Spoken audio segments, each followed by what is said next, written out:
नमस्ते बच्चों, आज हम लोग देखेंगे कक्षा 8वीं विषय विज्ञान। इस विज्ञान में जो आज हम लोग देखने वाले हैं इस वीडियो में पार्ट 3 बल तथा दाब भाग 1, बल तथा दाब भाग 1 यह वीडियो में हम लोग देखेंगे।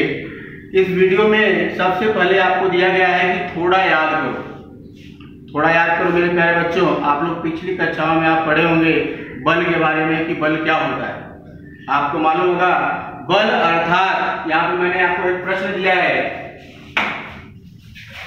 कि थोड़ा याद करो बल का अर्थ क्या है। बल का अर्थ क्या है तो आपको मालूम होगा बल जो है, बल धक्का अथवा खिंचाव के रूप में वह कारक है जो किसी वस्तु की विरामावस्था अथवा गति की अवस्था में परिवर्तन करता है अथवा करने का प्रयास करता है।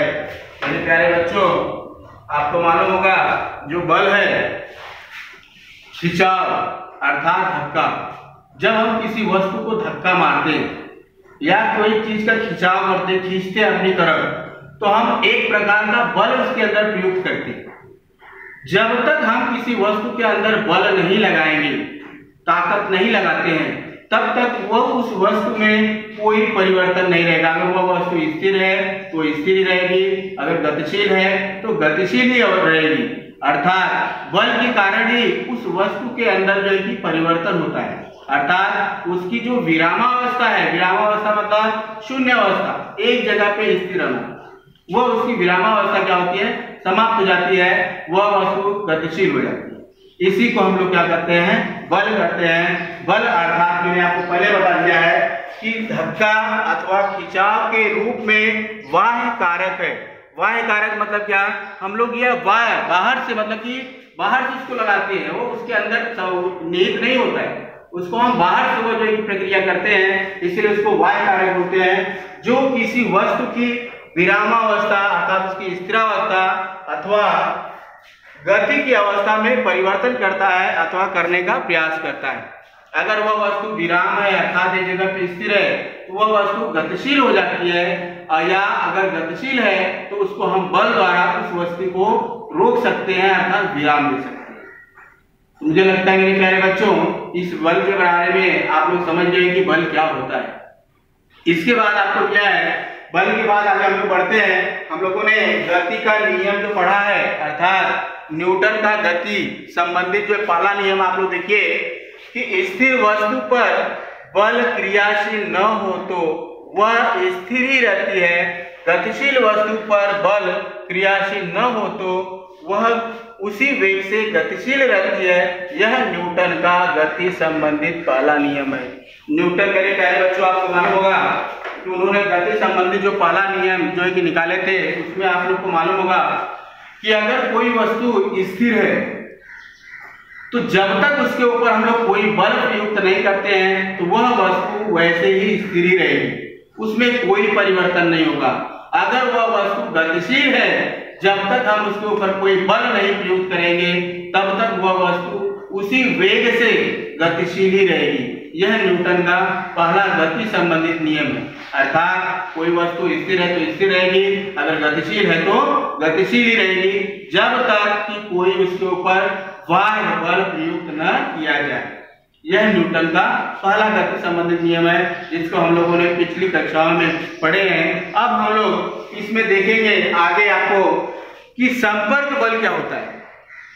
संपर्क बल अर्थात आप नाम से ही मालूम पड़ रहा है कि संपर्क बल अर्थात संपर्क द्वारा हम लोग, जब मालूम है किसी वस्तु या दो वस्तुओं के बीच में जब उनके बीच संपर्क होता है तब उस बल का प्रभाव दिखाई देता है। इसी बल को हम लोग बोलते हैं संपर्क बल, अर्थात संपर्क के द्वारा उसमें जो है कि इस बल का निर्माण होता है। देखिए जैसे आपको यहाँ पे दिया है कि पिंडों का एक दूसरे के साथ सीधे संपर्क के कारण अथवा एक और पिंड के द्वारा किए गए संपर्क से बल प्रयुक्त हुआ दिखाई देता है।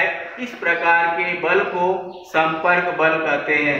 आपको मालूम होगा कि संपर्क बल में आप बिना किसी चीज को मालूम है छुए हम जो है कि उसमें बल प्रयुक्त नहीं कर सकते। अर्थात संपर्क बल द्वारा जो है कि कोई अगर मालूम है हमारे सामने कोई कपाट है, उस कपाट को अगर हटाना है तो हमारा जो बल होता है, हमारे हाथों के स्नायु द्वारा जो बल प्रयोग करते हैं उस कपाट को हटाने के लिए, वह जो है कि संपर्क द्वारा होता है। अर्थात उस कपाट को छूने से ही वह कपाट जो है कि हिल सकता है। जब तक उस कपाट को हम जो है कि अपना स्नायु बल उसके ऊपर प्रयुक्त नहीं करेंगे तब तक उसमें कोई परिवर्तन नहीं होगा। आपको मालूम होगा यह जो है कि आपको यहाँ पे मार्कर दिख रहा है, यह मार्कर यहाँ पे स्थिर है।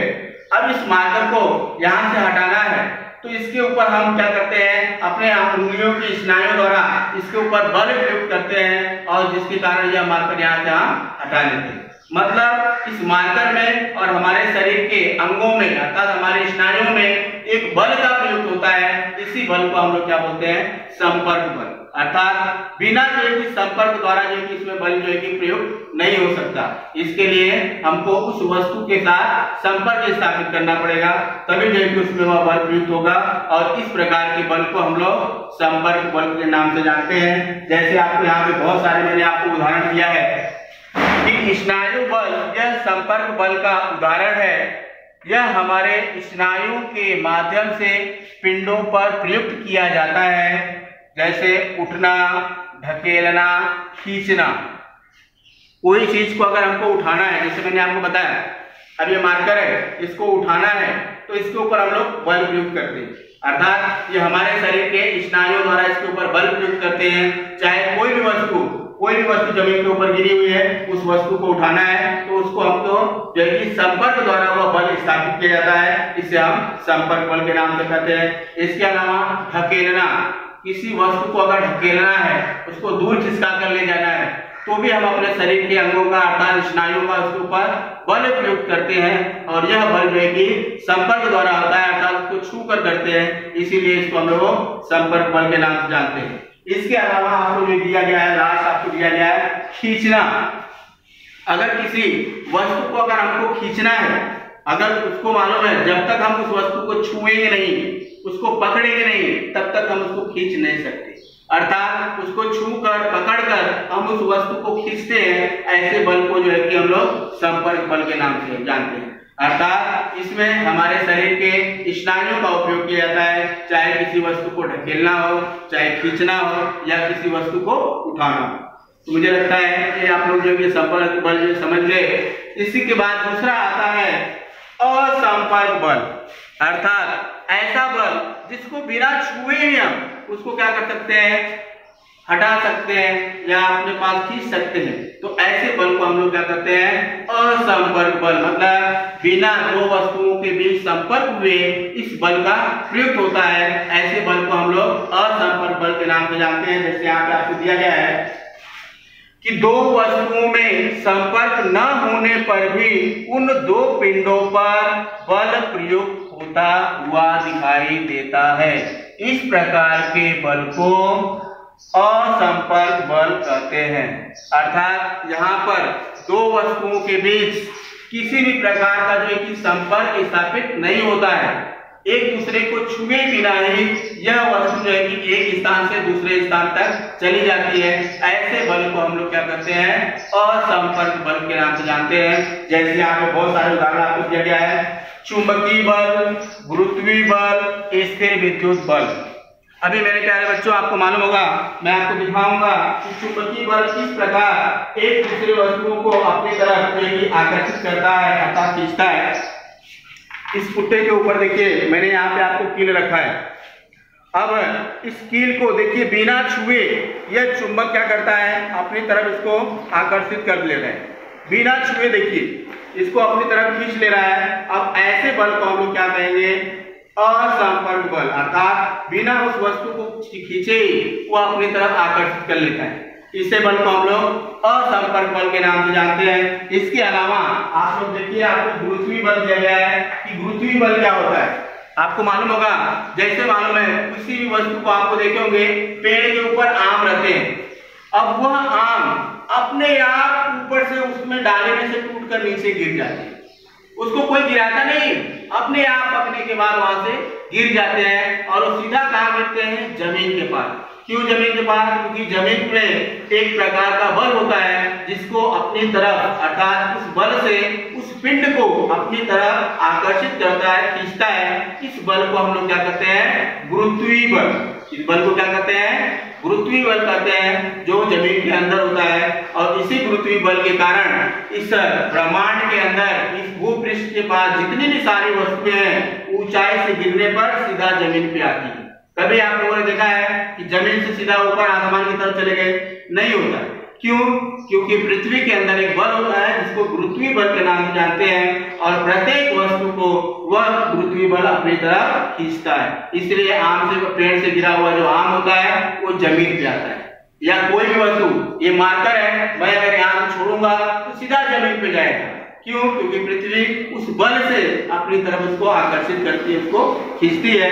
इस बल को हम लोग गुरुत्वीय बल के नाम से जानते हैं। अब देखिए, इस मार्कर में मैं यहाँ से छोड़ूंगा तो इसका मेरे हाथ से संपर्क टूट जाएगा, मतलब मैं इसको नहीं छू सकता और वो सीधा जमीन पे आता है।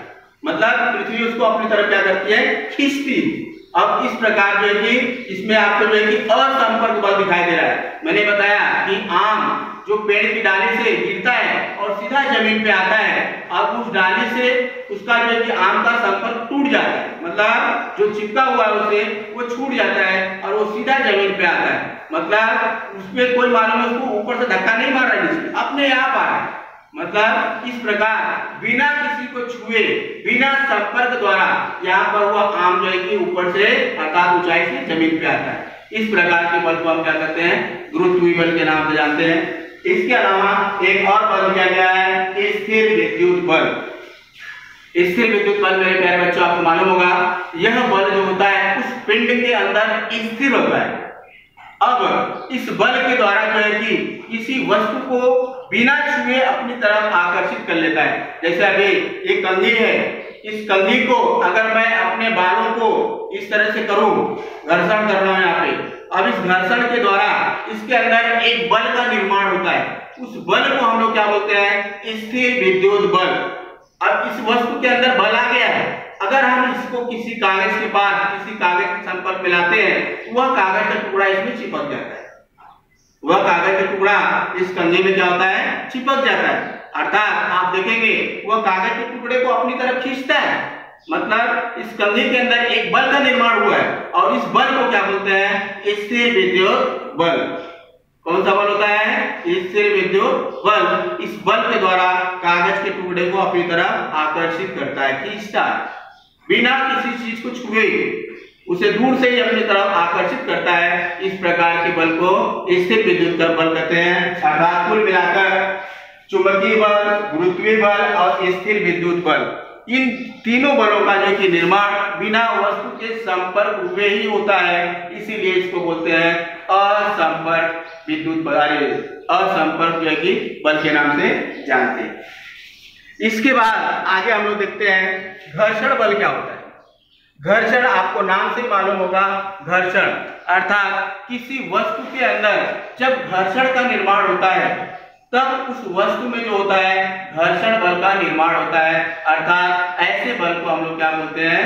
घर्षण बल। अर्थात आपको दिया हुआ है कि घर्षण के कारण प्रयुक्त होने वाले बल को घर्षण बल कहते हैं। और यह घर्षण बल जो होता है आपको मालूम होगा कि गति का विरोध करता है, गति का विरोध करता है। गतिशील वस्तु के ऊपर वह घर्षण बल उसकी गति को अवरोध उत्पन्न करता है, जिसके कारण वह घर्षण बल क्या होता है? घर्षण के कारण वह वस्तु की गति कम हो जाती है, रुक जाती है। देखते हैं, घर्षण बल नहीं होता तो न्यूटन के पहले गति संबंधित नियमानुसार पिंड गतिशील ही रहता।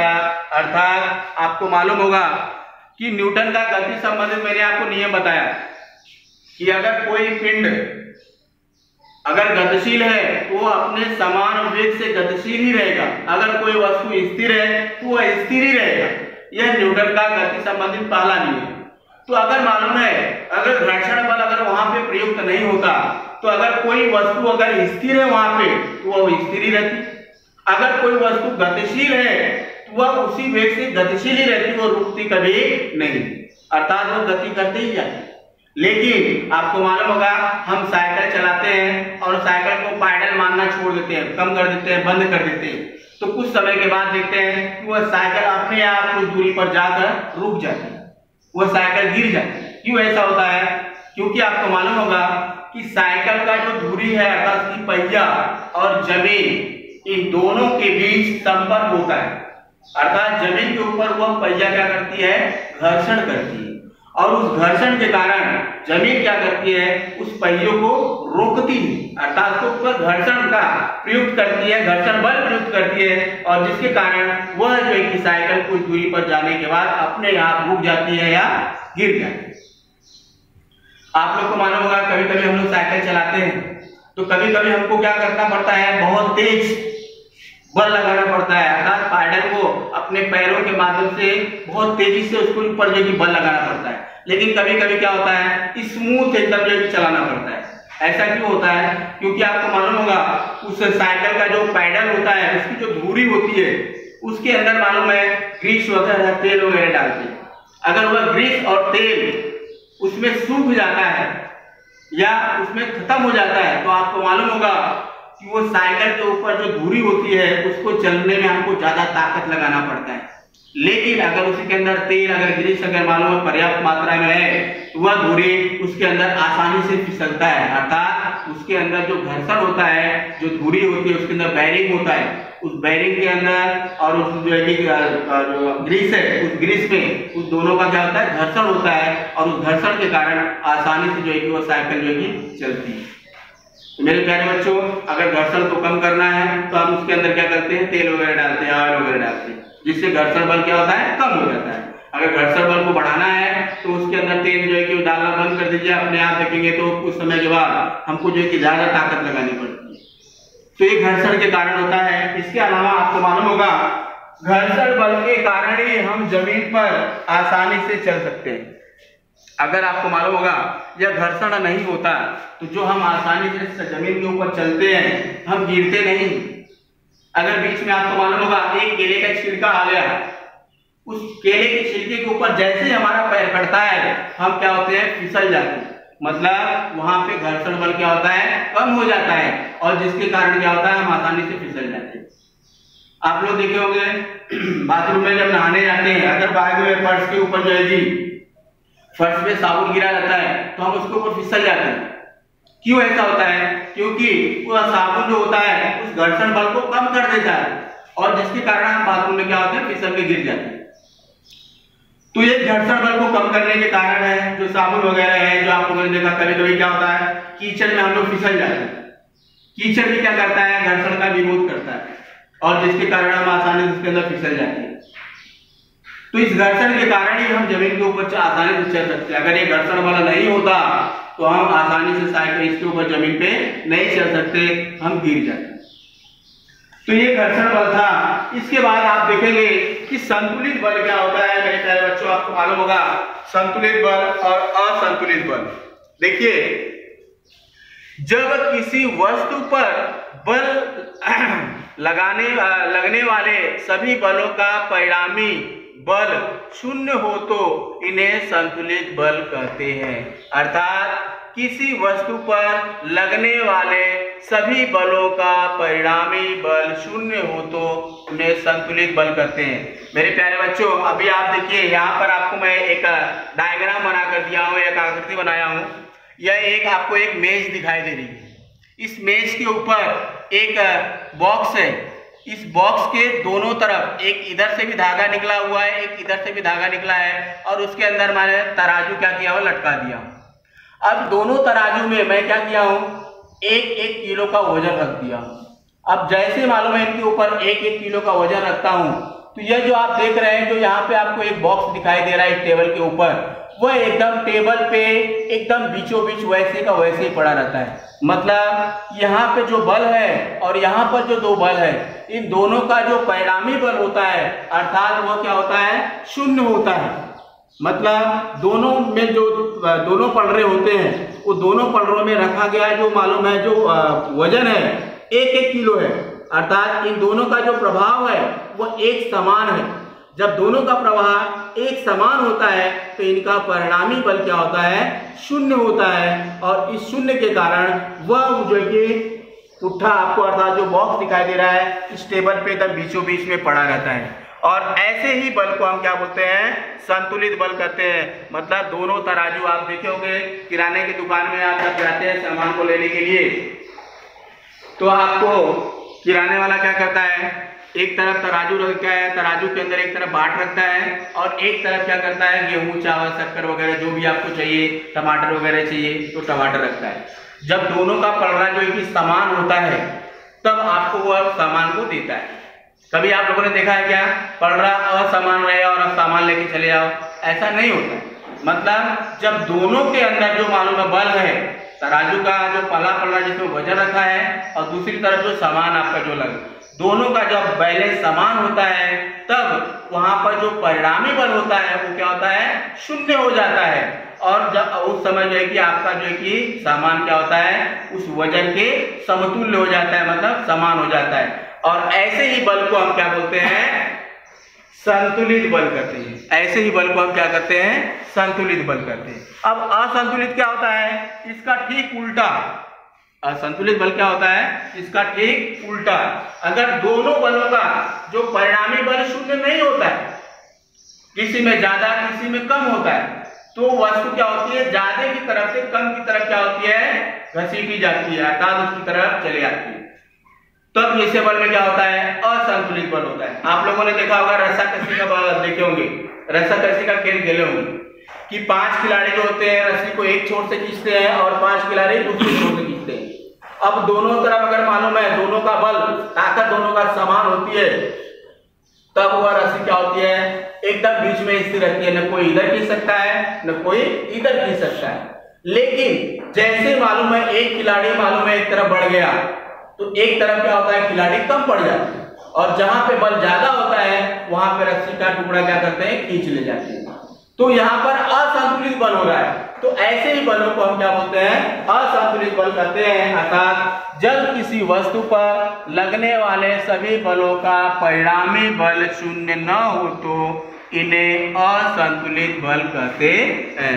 अर्थात यहाँ पर जो आपका परिणामी बल है वो शून्य नहीं होता है, एक तरफ बल ज्यादा होता है और एक तरफ कम होता है। तो ऐसे बलों को हम क्या बोलते हैं, असंतुलित बल करते हैं। इसके बाद मेरे प्यारे बच्चों, ये जो आपको जितनी सारे वीडियो में आपको मैंने आज बताया है, इस सारे वीडियो को एकदम अच्छी तरह से इसको पढ़िए और समझिए, और साथ ही साथ इसके अंदर जो आपको प्रश्न पूछा गया है इस प्रश्न का उत्तर शुक्रवार और शनिवार को आपके ग्रुप में, आपका जो ग्रुप है 8वीं क्लास का, उसमें आपको भेजना है, जिससे पता चलेगी कौन बच्चा गृह कार्य कर रहा है कौन नहीं कर रहा है। देखते हैं पहला क्या है, संपर्क बल और असंपर्क बल किसे कहते हैं, उदाहरण सहित स्पष्ट करो। जो मैंने आपको बताया है यहाँ पे मैंने लिखा भी है, आपको आसानी से मिल जाएगा। दूसरा है घर्षण बल किसे कहते हैं, जो मैंने आपको बताया अभी कि घर्षण के कारण जो बल उत्पन्न होते हैं वो घर्षण बल होते हैं। और लास्ट आपको दिया है संतुलित बल और असंतुलित बल किसे कहते हैं, जो मैंने आपको यहाँ पे बताया। तो इन सारे प्रश्नों के उत्तर मेरे प्यारे बच्चों आपको जो है कि अच्छी तरह से गृह कार्य की कॉपी में लिखना है और शुक्रवार और शनिवार को वीडियो में शेयर करना है। इसी के साथ मैं अपनी वाणी को विराम देता हूँ। धन्यवाद।